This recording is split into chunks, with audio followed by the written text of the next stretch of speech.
Afternoon dear students, कैसे हो आप सभी। मैं ममता बिश्नोई, आपकी बायोलॉजी एजुकेटर, जो एक बार फिर से आपका श्री करणी एकेडमी एंड एजुटेक के डिजिटल प्लेटफॉर्म पर हार्दिक स्वागत और अभिनंदन करती हूँ। स्टूडेंट्स, कुछ टाइम पहले अपनी एक दो क्लासेज हुई थी 12th के लिए, बायोलॉजी के लिए, और किन्हीं कारणों से मैं वापस 2-4 दिन बीच में क्लास नहीं ले पाई थी। उसके लिए मैं आपसे माफ़ी चाहती हूँ। उससे पहले जो हमने पहले टॉपिक पढ़ा था उसको डिस्कस करने से पहले मैं आपको बताना चाहती हूँ कि कल जो नीट का एग्ज़ाम था वो आपके भाई बहनों ने किसी ने दिया होगा, आपने भी उस पेपर को देखा होगा और एनालिसिस किया होगा कि जो आपके सब्जेक्ट थे 11th के अंदर उसमें से आपके कितने टॉपिकों में से कौन कौन से क्वेश्चन बने थे।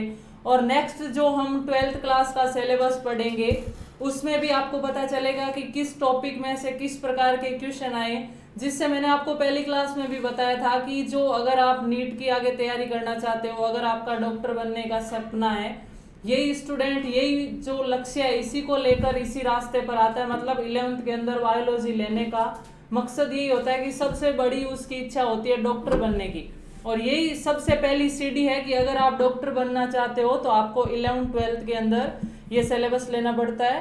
ठीक है, Kiran good afternoon, Neetu Rathore very good afternoon. तो देखिए स्टूडेंट्स, आप जल्दी से जल्दी ज़्यादा से ज़्यादा क्लास के साथ जुड़ जाइए ताकि जो भी मैं आपको कुछ बेसिक बातें बता रही हूँ वो आप ध्यान में रखना। फिर हम अपन जो अपनी क्लास है उसको स्टार्ट करेंगे। तो मैं नीट के पेपर के बारे में बात कर रही थी। तो 11th के अंदर जो आपने टॉपिक पढ़े थे, सेल बायोलॉजी थे या प्लांट्स के बारे में थे, उनमें से एज इट इज जो आपकी बुक में लाइन लिखी हुई है एनसीईआरटी के अंदर वो बिल्कुल लाइनें लिखी हुई आई थी।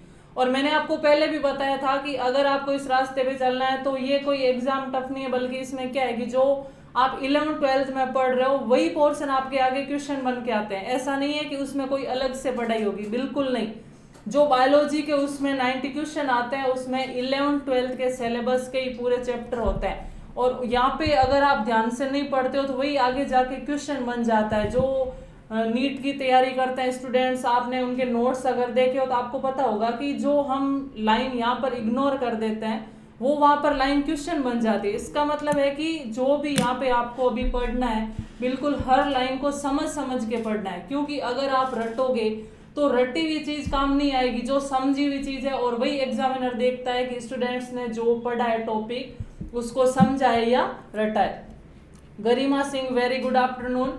तो स्टूडेंट्स, मैं पहले से ही कहती आ रही हूँ कि आपको 11th और 12th को बिल्कुल मजबूत करना है। अगर इसकी आप बायोलॉजी अभी से ध्यान से पढ़ लोगे तो आपके लिए आगे नीट की प्रिपरेशन करना बहुत इजी हो जाएगा। जो चीज़ आपको आगे जाके वापस पढ़नी है तो क्यों ना आप अभी से कमर कस ले, अभी से उसको उसी तरीके से पढ़े, और मैं आपको उन्हीं नोट्स के माध्यम से जो नीट के हैं उसी के हिसाब से उसी लेवल से मैं आपको पढ़ाऊंगी।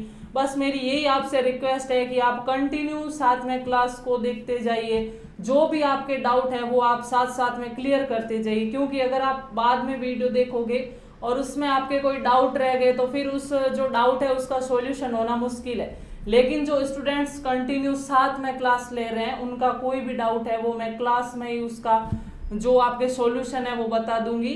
तो ये था, और जो भी आपके जिस भाई बहनों ने नीट का एग्ज़ाम दिया है मैं उनके लिए बेस्ट ऑफ लक कहना चाहती हूँ। उनका पेपर अच्छा हुआ तो उनको मैं एडवांस में बधाई देना चाहती हूँ, और आप भी फ्यूचर के डॉक्टर बन सकते हो अगर अभी से आप अच्छी तरह तैयारी करो, बिल्कुल उसी हिसाब से उसी लक्ष्य को निर्धारित करके और उसी अनुसार पढ़ाई करोगे तो आपका सिलेक्शन जरूर होगा। ठीक है स्टूडेंट्स, तो आपने देखा होगा पिछली क्लास में जो मैंने आपकी 1-2 क्लास ली थी उसमें हमने स्टार्ट किया था ब्लड सर्कुलेटरी सिस्टम, और कुछ स्टूडेंट्स ने मैंने बताया भी था कि हमने ये इसलिए लिया क्योंकि ये टॉपिक है कुछ इजी है।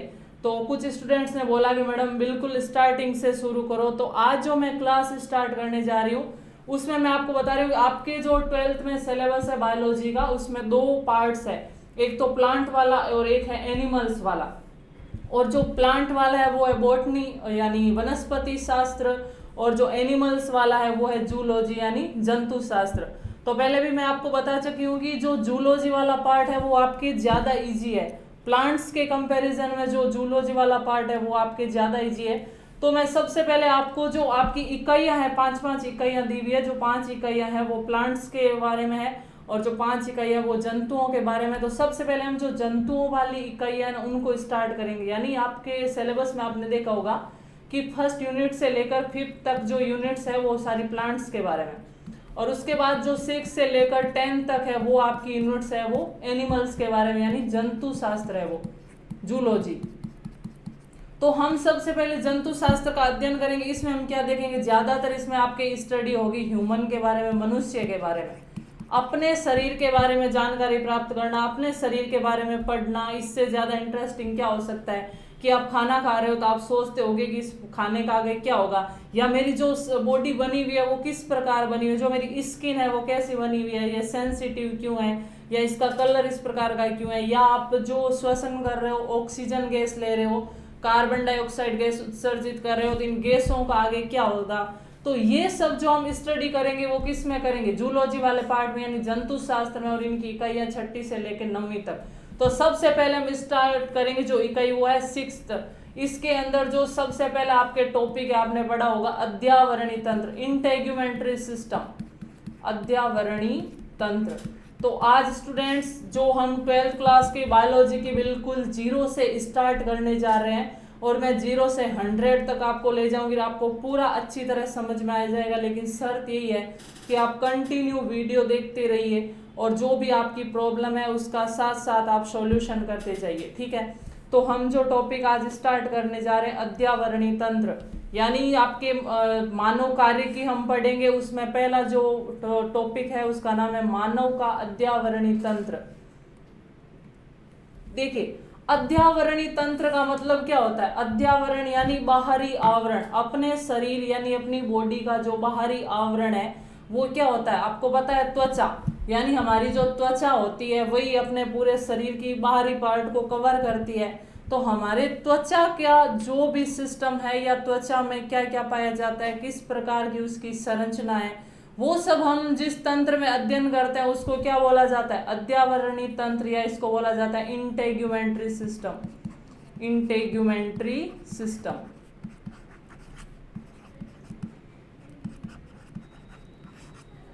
यानी जो हम ये सबसे पहला चैप्टर पढ़ने जा रहे हैं मानव कार्यकी का अध्यावरणी तंत्र, इसमें हम पूरी अपनी जो स्किन है, त्वचा है, उसके बारे में अध्ययन करेंगे कि सबसे बाहरी भाग त्वचा का कौन सा होता है, या आपको सीधे बाहर से ये त्वचा इस प्रकार दिखाई दे रही है, लेकिन इसके अंदर क्या क्या लेयर है, इसके अंदर की संरचना किस प्रकार की है, इसमें जो कोशिकाएं हैं उनमें सारे काम किस प्रकार हो रहे हैं, तो वो सब हम इस तंत्र के अंदर अध्ययन करने वाले हैं। त्वचा और त्वचा से उत्पन्न तंत्र क्या कहलाता है, अध्यावरणी तंत्र। तो देखिए स्टूडेंट्स, आपके सामने एक डायग्राम बताया गया मैंने, जो त्वचा का, ये आपको एक लेयर बहुत बड़ी दिखाई दे रही होगी, और रियल में ऐसा ही होता है। आपको बाहर से जो स्किन है वो बिल्कुल पतली दिखाई दे रही है, लेकिन अंदर से जो स्किन है, त्वचा है, उसके कई लेयर होती है, कई उसकी परतें होती है। सिर्फ आपको जो ये सिंगल बार का भाग दिखाई दे रहा है इतना ही नहीं होता है, इसके अंदर भी कई लेयर हो रही है। सबसे पहले देखिए, आपको जो ये ऊपर दिखाई दे रही है संरचना, ये क्या है, रोम या बाल, हेयर। आप देखते हो आपकी स्किन पे क्या होता है, हेयर या बाल होते हैं। तो ये संरचनाएं आपको दिखाई दे रही है, क्या है, रोम या बाल। अब उसके बाद जो सबसे पहले स्किन की जो सबसे ऊपरी लेयर होती है, त्वचा की जो सबसे ऊपरी परत होती है, उसको क्या बोला जाता है, एपिडर्मिस, या इसको बोला जाता है बाह्य त्वचा। सबसे ऊपर वाली जो परत है जो आपको दिखाई दे रही है रोम के नीचे वाली, वो क्या है, एपिडर्मिस। एपिडर्मिस देखो, यहाँ वाला जो इतना पार्ट है वो किसको कवर कर रहा है, एपिडर्मिस को। ये आपको ऊपर कलर दिखाई दे रहा है, किसी का ज्यादा डार्क कलर होता है, किसी का व्हाइट कलर होता है। ये भी एक वर्णक के कारण होता है, उसका नाम है मेलेनिन वर्णक। यानी हमारे शरीर के अंदर कुछ सेल्स होती है, उनको बोलते हैं मेलेनोसाइट सेल्स, और वो एक पिगमेंट यानी वर्णक का निर्माण करते हैं। उस वर्णक का क्या कहा जाता है, मेलेनिन वर्णक। ये मेलेनिन वर्णक ही हमारी त्वचा को रंग प्रदान करता है। यदि किसी के अंदर मेलेनिन का स्राव ज्यादा हो गया, मतलब उसका रंग ज्यादा काला होगा, और यदि किसी में मेलेनिन वर्ण का स्राव कम हुआ तो उसका रंग क्या होगा, ज्यादा गोरा होगा। अब आप देखते हो कि कभी कभी आप धूप में चले जाते हो तो आप काले हो जाते हो, है ना। और ज्यादा लड़कियों को टेंशन रहती है, धूप में वो नहीं निकलती है, निकलती है तो लाखों तरीके वो उपाय करती है, सन स्क्रीन वो क्रीम लगाती है, या वो मुंह बांध के कुछ ना कुछ। मैं किसी को नहीं टारगेट कर रही हूँ, लेकिन एक मैं सच्चाई बता रही हूँ। लेकिन क्या होता है कि कुछ ऐसा आनुवंशिक फैक्टर होता है कि मेलानिन वर्णक का निकलना एक फिक्स होता है, जिसके कारण उसका रंग वैसा ही रहेगा, फिर चाहे वो व्यक्ति कुछ भी उपाय कर ले जिसका रंग जो नेचुरली है वही रहेगा। लेकिन कुछ थोड़ा बहुत आप चेंजेस कर सकते हो कृत्रिम रूप से, ठीक है। तो जो मेलानिन वर्णक है ये त्वचा के रंग को निर्धारित करेगा। अगर इसका रंग ज़्यादा आएगा त्वचा के अंदर तो रंग ज़्यादा काला हो जाएगा, और अगर मेलानिन वर्णक कम स्रावित होगा तो इसका रंग क्या है, ज़्यादा गोरा हो जाएगा। लेकिन ये जो हमारी त्वचा की कोशिकाएं होती है ना, ये थोड़ी बहुत मात्रा में अपने आप ही मेलानिन वर्णक का निर्माण कर लेती है। और कब करती है, जब वो सूर्य के प्रकाश में जाती है। यानी सूर्य का प्रकाश अगर डायरेक्ट स्किन पर पड़ेगा, त्वचा पर पड़ेगा, जो त्वचा की कोशिकाएं हैं वो इस मेलानिन वर्णक का निर्माण कर लेगी। और ज्यादा मेलानिन वर्णक आते ही आपको पता है रंग काला हो जाएगा। इसी के कारण, यही कारण है कि जो सूर्य के प्रकाश में या धूप में जाने पर व्यक्ति काला हो जाता है। क्यों काला हो जाएगा? क्योंकि हमारी जो त्वचा की कोशिकाएं होती है, सेल्स होती है, वो सूर्य के प्रकाश की उपस्थिति में किस वर्णक का निर्माण कर लेती है, मेलानिन वर्णक का निर्माण कर लेती है, और जिसके कारण त्वचा का रंग है वो काला हो जाता है। तो देखिए, जो ये हेयर निकले हुए ना, ये हेयर बिल्कुल ऊपरी लेयर पर नहीं होते, अंदर कुछ जड़ों के अंदर होते हैं। उनको बोलते हैं हेयर फॉलिकल। यानी हेयर को रखने के लिए यहाँ पर कुछ खांच जैसी संरचनाएं होती है, उनको बोलते हैं हेयर फॉलिकल। तो ये हेयर यहाँ से निकलता है, लेकिन बाहर निकले हुए किस सतह से, एपिडर्मिस से। यानी त्वचा की जो सबसे ऊपरी परत होती है उसको क्या बोलेंगे, एपिडर्मिस। एपिडर्मिस के जो नीचे वाला भाग है उसको बोलते हैं डर्मिस, ठीक है। और उसके बाद जो नीचे वाला भाग है उसको बोलेंगे हाइपोडर्मिस। ये तीन नाम आपको दिखाई दे रहे हैं। इधर आपको दिखाई दे रहा है हेयर फॉलिकल, यहाँ पे आपके सामने नाम लिखा हुआ है स्वेट ग्लैंड। स्वेट ग्लैंड का मतलब है पसीना ग्रंथियां। श्वेत ग्रंथियां नाम सुना ना आपने? आप देखते हैं कि आपकी त्वचा पर पसीना आता है कि नहीं आता है? पसीना किस कारण आता है कि जो हमारी ऊपर की त्वचा है ना, इस बिल्कुल ये सपाट नहीं होती, इसमें कुछ छिद्र होते। देखिए ये यहाँ पर छिद्र है, और इस छिद्र में आकर कौन सी ग्रंथि खुली है, पसीने वाली ग्रंथि, जिसको बोलते हैं स्वेट ग्लैंड या पसीना ग्रंथि। ये ग्रंथि आकर खुली और इसने यहाँ पर क्या रिलीज कर दिया, इसने यहाँ पर पसीने का स्राव कर दिया। तो ध्यान रखना, जो हमारे त्वचा की सबसे ऊपरी सतह एपिडर्मिस, ये बिल्कुल बंद नहीं होती, इसमें कई छोटे छोटे सूक्ष्म रंध्र पाए जाते हैं, और इन रंध्रों के द्वारा ही क्या है, जो पसीना ग्रंथियां है वो पसीने का स्राव करती है, ठीक है। उसके बाद नीचे लिखा हुआ है फैट और कनेक्टिव टिश्यू, ब्लड वेसल्स। यानी हमारी जो त्वचा है इसके अंदर रक्त की आपूर्ति भी होती है, जिसको कौन आपूर्ति करता है, जो रक्त वाहिनियां होती है, आर्टरी और वेन, यानी सीरा और धमनी, वो रक्त का क्या करती है, यहाँ पर प्रवाह करती है, ठीक है। तो मैंने आपको एक बेसिक आइडिया बताया, इनको हम सबसे आगे, इन सबको हम आगे विस्तार से पढ़ने वाले हैं। सबसे पहले ध्यान रखना, जो हमारी त्वचा मिलकर पूरे शरीर का आवरण बनाती है उसको क्या बोला जाता है, अध्यावरणी तंत्र। यानी अपने शरीर को कवर करने वाला तंत्र, अपने बाहर के आवरण को, अध्यावरण को बनाने वाला तंत्र क्या कहलाता है, अध्यावरणी तंत्र। और इसका सबसे बाहरी जो लेयर है उसको क्या बोलेंगे, एपिडर्मिस। और एपिडर्मिस वाले एरिया में क्या निकलते हैं, रोम या बाल, जो सबसे ऊपर निकले होते हैं। और जहाँ त्वचा की सबसे ऊपरी सतह एपिडर्मिस, वहीं पे आपको क्या निकला हुआ दिखाई देगा, पसीना। क्यों निकलता है पसीना? क्योंकि त्वचा बिल्कुल सपाट नहीं होती, इसमें क्या होता है, बिल्कुल कुछ रंध्र पाए जाते हैं, जिसके कारण ये जो पसीने को बाहर निकालते हैं, और इन्हीं रंध्रों के द्वारा ये जो रोम नामक संरचना है वो त्वचा से बाहर निकलती है। तो यहाँ तक आपको पॉइंट समझ आया। फिर हम नेक्स्ट देखते हैं कि जो त्वचा में हमारी कोशिकाएं होती है ना, उनकी उत्पत्ति कैसे होती है, मीजोडर्मल। अब देखिए मीजोडर्मल क्या होता है, मैं आपको बताती हूँ कि जब बच्चा माँ के पेट में बड़ा होता है, बनता है, उसको बोलेंगे भ्रूण। यानी ये माँ का गर्भाशय में जो भ्रूण है वो बना। अब जब ये भ्रूण बना तो इसके शरीर में 3 लेयर बनी, सबसे बाहरी, मध्य और आंतरिक। जो सबसे बाहरी बनी इसको बोलते हैं एक्टोडर्मल। एक्टोडर्मल। बीच वाली जो लेयर है इसको बोलते हैं मीजोडर्मल, और सबसे जो अंदर वाली है इसको बोलते हैं एंडोडर्मल। आगे भी आप ध्यान रखना कि जो भी आप अंग पढ़ोगे तो उनमें नाम आएगा कि ये अंग है वो एक्टोडर्मल है, ये मीजोडर्मल है, ये एंडोडर्मल है। तो इन वर्ड्स का मतलब क्या है, वो क्या कहना चाहता है, तो अभी से आप ध्यान दे देना कि जब माँ के शरीर में, गर्भाशय में भ्रूण का विकास हो रहा होता है, तो उस समय भ्रूण के शरीर को बनाने के लिए 3 लेयर्स बनती है। 3 लेयर्स बनती है। जो सबसे अंदर वाली लेयर है उसको बोलेंगे एंडोडर्मल, जो बीच वाली बनती है उसको बोलेंगे मीजोडर्मल, और जो सबसे बाहर वाली बनती है उसको बोलेंगे एक्टोडर्मल। अब जो हमारी त्वचा की कोशिका है ना, वो किससे बनेगी? मीजोडर्मल से। देखो हमारी त्वचा, वैसे जो त्वचा की सबसे बाहरी लेयर होती है ना एक्टोडर्मल, वो एपिडर्मिस, वो किसका प्रकार होती है? एक्टोडर्मल का। लेकिन बाकी जो अंदर की त्वचा की लेयर होगी ना, वो किससे बनेगी? मीजोडर्मल से। आप आगे जो रक्त वाला मैं टॉपिक पढ़ाऊंगी उसमें लिखा होता है कि रक्त की उत्पत्ति मीजोडर्म से होती है। इसका मतलब क्या है कि हमारे शरीर के अंदर जब रक्त बनेगा ना, तो इस लेयर से बनेगा, बीच वाली लेयर से। बीच वाली परत से जिन अंगों का या जिन संरचनाओं का निर्माण होता है उनके आगे लिख दिया जाता है कि ये मीजोडर्मल है। फिर सबसे बाहरी वाले स्तर से जिन अंगों का या जिस भागों का संरचना का निर्माण होता है उनको बोला जाता है कि एक्टोडर्मल है। और अगर किसी पदार्थ का या किसी भी बॉडी के ऑर्गन का, अंग का अगर निर्माण सबसे अंदर वाले स्तर से होगा तो हम बोलेंगे कि एंडोडर्मल है। आपके सामने लिख दिया कि रक्त, एक प्रकार रक्त की उत्पत्ति मीजोडर्म से होती है, तो आपको बिल्कुल समझ जाना है कि रक्त की उत्पत्ति जब भ्रूण बन रहा था तो उसके बीच वाली लेयर से हुई थी। इसलिए इसने बोल दिया है कि जो रक्त की उत्पत्ति होती है वो मीजोडर्म से होती है, या इसको बोलेंगे हम ये मीजोडर्मल है। तो आपको लिख दिया कि त्वचा की जो कोशिकाएं होती है वो मीजोडर्मल है, मतलब त्वचा की जो कोशिकाएं बन रही थी ना वो बीच वाली लेयर से बनी, इसलिए इसको क्या बोल दिया? मीजोडर्मल। लेकिन जो सबसे बाहरी परत होती है त्वचा की, एपिडर्मिस, वो किससे बनती है? एक्टोडर्म, यानी सबसे बाहर वाली लेयर से बनती है, इसलिए एपिडर्मिस को कहा जाता है एक्टोडर्मल। और बाकी त्वचा की जितनी भी नीचे की कोशिकाएं होगी वो सब कौन सी होगी?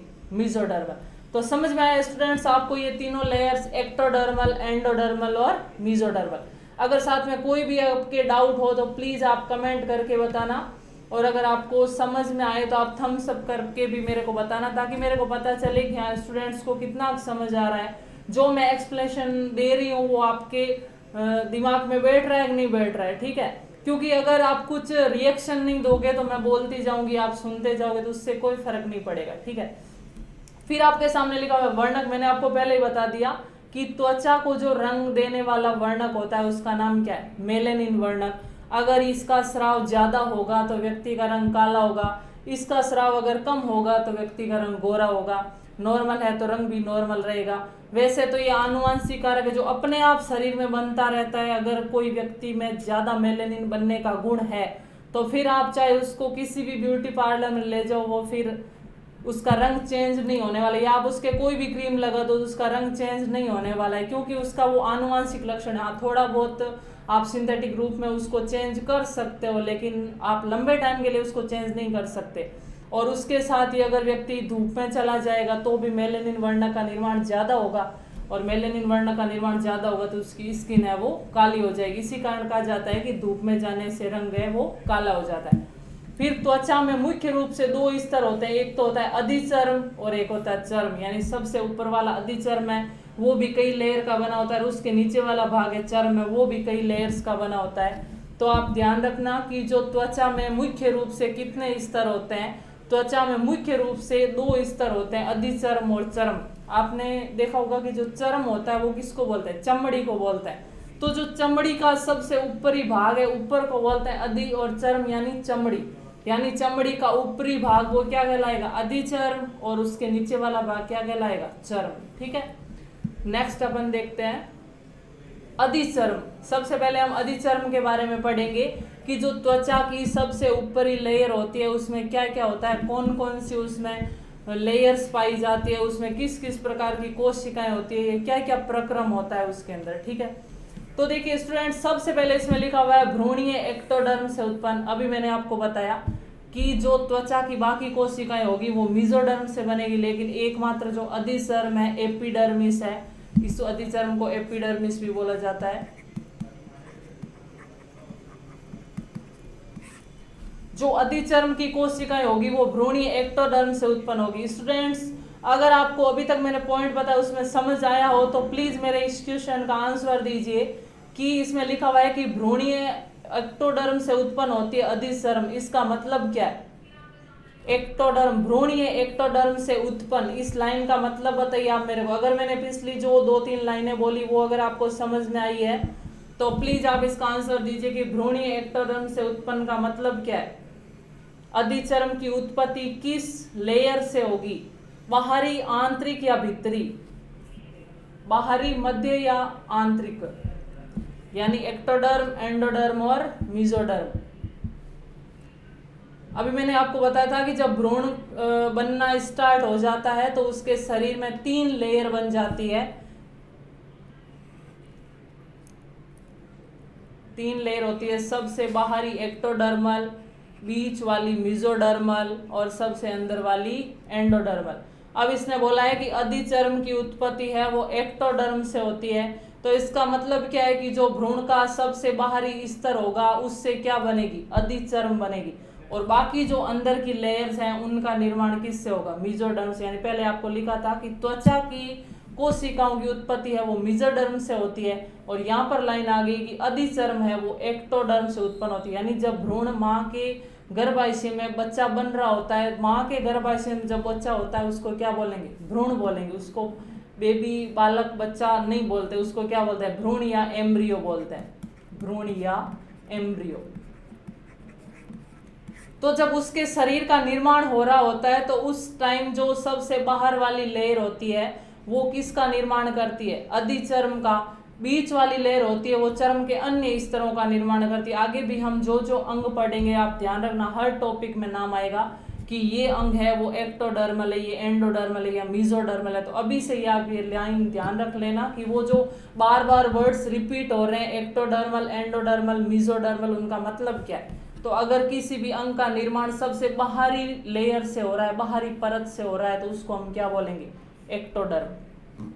फिर देखिए जो अधिचर्म है यानी त्वचा का जो सबसे बाहरी स्तर है, इसके अंदर रक्त वाहिनियां नहीं पाई जाती है, इसके अंदर ब्लड सप्लाई नहीं होती है। ब्लड सप्लाई इससे नीचे नीचे होती है, चर्म वाले पार्ट में या इसकी दूसरी लेयर्स में होती है। जो हमारे त्वचा की सबसे ऊपरी लेयर है ना, जो स्किन हमें ऊपर दिखाई दे रही है ना, इसके अंदर ब्लड सप्लाई नहीं होती है, रक्त की आपूर्ति नहीं होगी, क्योंकि यहाँ पर क्या नहीं पाई जाती है, रक्त वाहिनियां नहीं पाई जाती। देख लियो पिछले डायग्राम में मैंने आपको बताया था ना, जो ब्लड वेसल्स है वो आपको काफी नीचे दिखाई दे रही है। ये देखिए, ये आपको ब्लड वेसल्स है, ये यहाँ तक दिखाई दे रही है, और ये वाला भाग कौन सा है, डर्मिस, मतलब एपिडर्मिस के अंदर ये रक्त वाहिनियां नहीं जा रही है। रक्त वाहिनियां कहाँ तक जा रही है, डर्मिस तक जा रही है। एपिडर्मिस में देखिए कोई भी ब्लड वेसल्स नहीं गई हुई है, मतलब एपिडर्मिस वाले भाग में रक्त आपूर्ति नहीं होती है, बल्कि रक्त आपूर्ति कहाँ तक जाती है, डर्मिस वाले भाग तक जाती है।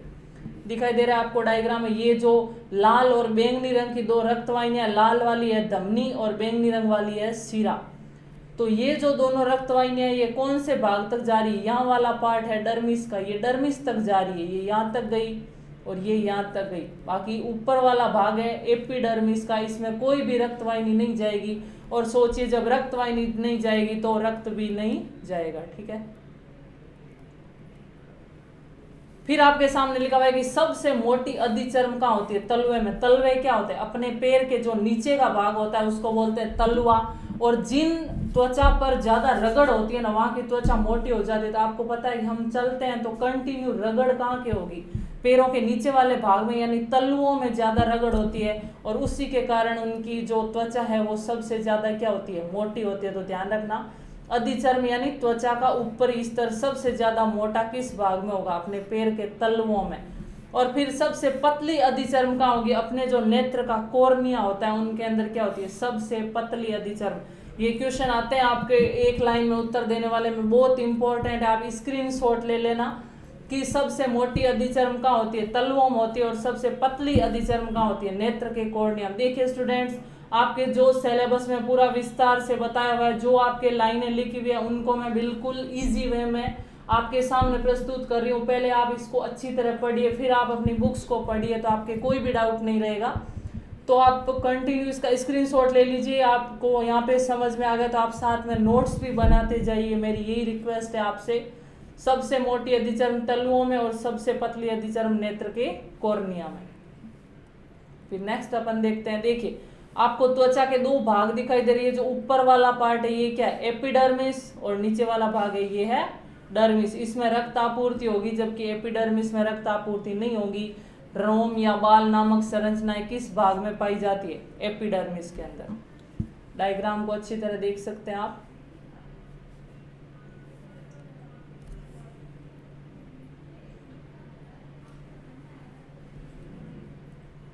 फिर नेक्स्ट देखते हैं अपन अधिचर्म के स्तर, यानी जो हमारी सबसे बाहरी त्वचा की लेयर होती है ना, इसके मुख्य रूप से 5 स्तर होते हैं। बहुत इंपॉर्टेंट है, मैंने आपको जो उनमें सीधी लाइनों में लिखा हुआ है आपके बुक्स में, मैंने इनको अलग अलग करके लिख दिया है, तो ये आपको ध्यान रखना है। सबसे भीतरी स्तर यानी अंदर से लेकर बाहर तक कौन कौन से किस किस प्रकार के स्तर होते हैं। तो हमारी जो एपिडर्मिस बनी हुई है ना, कहाँ से कहाँ तक देखिए, अभी मैंने बताया ना आपको डायग्राम, देखिए एपिडर्मिस यहाँ से लेकर यहाँ तक है, तो इसके अंदर कुछ लेयर्स होती है कोशिकाओं की, और उन स्तर को क्या कहा जाता है वो मैं भी आपको नाम बता रही हूँ। और वो नाम आपको उस सीक्वेंस से भी ध्यान रखना कि सबसे नीचे वाली लेयर का नाम क्या है, सबसे ऊपर वाली लेयर का नाम क्या है, बीच वाली लेयर का नाम क्या है।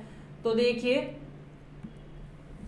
सबसे जो भीतरी स्तर होता है ना, उसको कहेंगे अंकुरण स्तर, यानी वहां से कोशिकाओं का या बाल का अंकुरण होता है, निर्माण होता है। तो सबसे जो नीचे वाला, मान लो ये आपकी इतनी मेरी त्वचा है, इसको मैंने बोल दिया एपिडर्मिस, तो इसका जो सबसे नीचे वाली लेयर होगी उसको मैं क्या कहूंगी? अंकुरण स्तर। और जो सबसे बाहरी स्तर है उसको क्या कहा गया?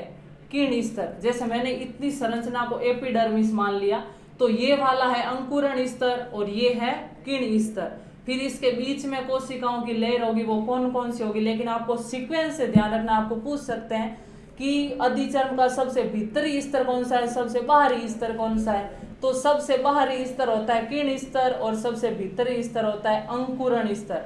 अंकुरण स्तर के बाद आता है शूल स्तर, कणी स्तर, स्वच्छ स्तर। और आप देखते हो मैंने आपको बताया था कि अधिचर्म की सबसे ऊपरी लेयर होगी किरण स्तर, और उसके ऊपर क्या पाए जाएंगे? बाल और नाखून। मैंने आपको बताया ना कि एपिडर्मिस के ऊपर जो संरचनाएं निकली हुई होती है इस तरह से, वो बाल मैंने आपको दिखाए थे। उसके अलावा ये हमारे जो नाखून है ना, ये त्वचा के पार्ट नहीं है बल्कि त्वचा से ऊपर निकले हुए पार्ट है।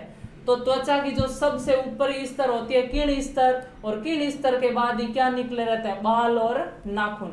ये त्वचा में किस प्रकार दिखेंगे, देखिए मैं नेक्स्ट आपको डायग्राम से बताती हूँ। ये आपको स्किन दिखाई दे रही है पूरी त्वचा की, एपिडर्मिस को आपको दिखाया गया, बिल्कुल बड़ा करके दिखाया गया। भले ही आपको आपके शरीर में ये एपिडर्मिस बिल्कुल पतली है, लेकिन इसके अंदर भी बिल्कुल बारीक बारीक लेयर होती है जिनको हमने बड़ा करके आपके सामने प्रस्तुत किया है।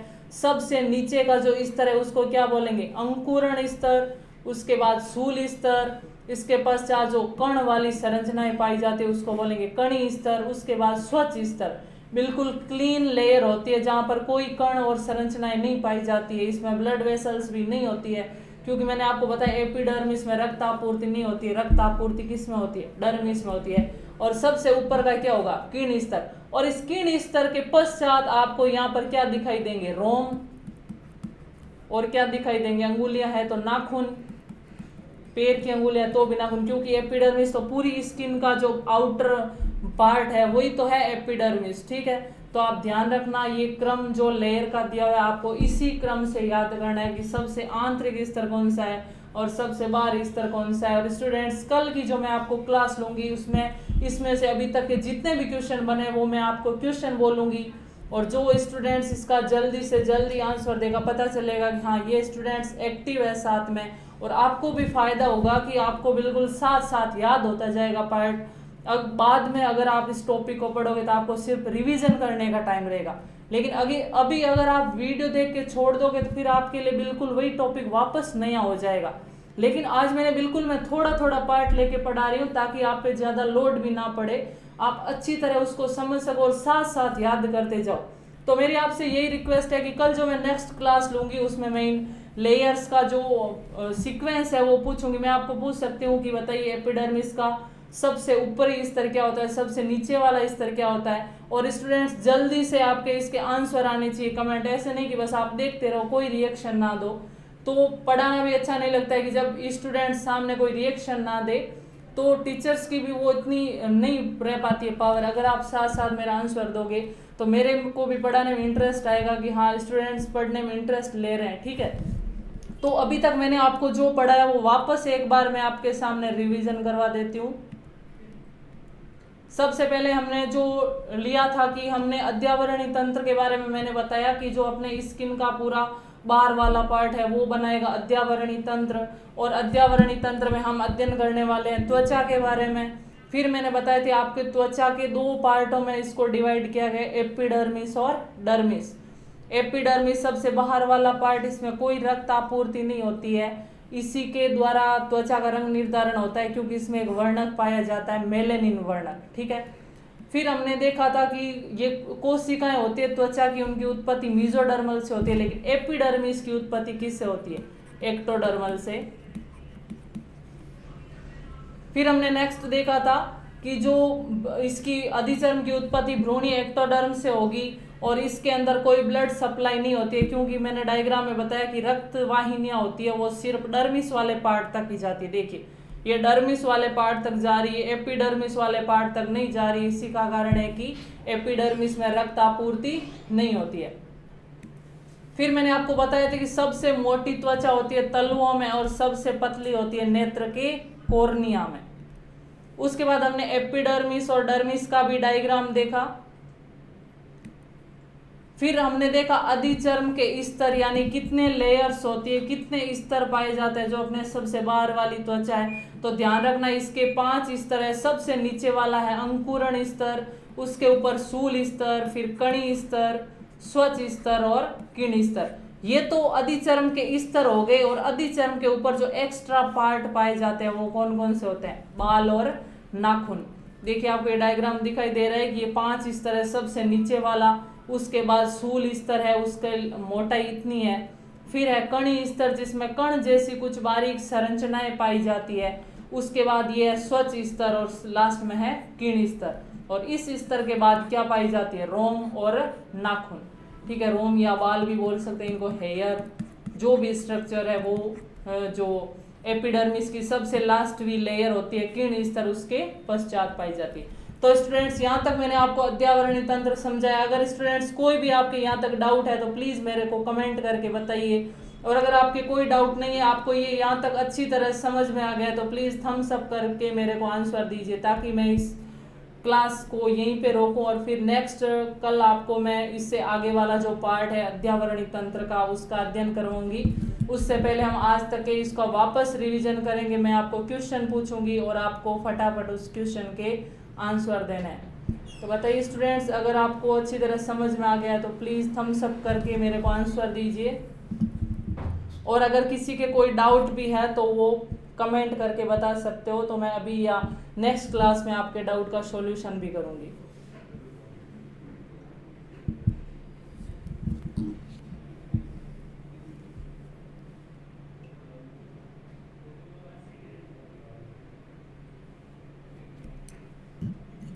गरिमा सिंह क्लियर, ओके।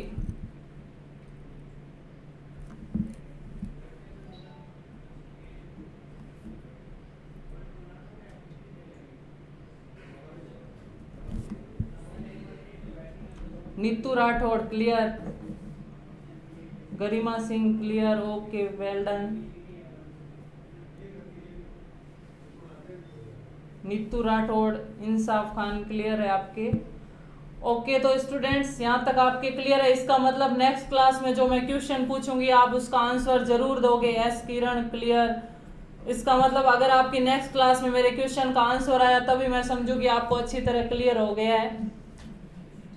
ठीक है, तो स्टूडेंट्स अभी तक की थी अपनी क्लास, कल मिलते हैं वापस इसी चैप्टर के साथ। Thank you so much.